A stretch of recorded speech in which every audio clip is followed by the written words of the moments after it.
So leaving dentistry, you're good and ready and on your own terms.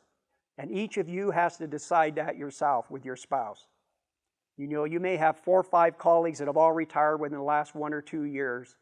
And you kind of start to feel the pressure, well, maybe if they're retiring, I should be retiring.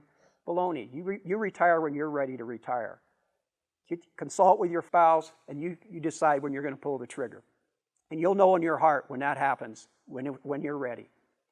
So continuing your education and mental challenges throughout life. Keep your brain active and alive and engaged when you're retired. Maintain a positive social network of friends and associates throughout life. We've talked about that before. And look for ways to stay engaged and make a contribution in your later years. You people have so much talent and brain power that you can share with all these young people. You need to get that out and use it. And the primary relationship in this whole thing is your spouse. They're very important in this whole process. You're working 30 hours a week, maybe spending another 5 or 6 at the office managing in the practice. When you sell your practice, now you're going to be with that spouse 24/7. How are you going to handle that?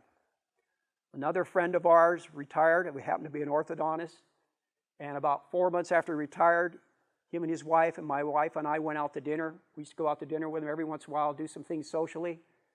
And I said to Sue, how's Fred doing? Is he really enjoying his retirement? And she looked at my wife and I, she rolled her eyes, they rolled back in her head.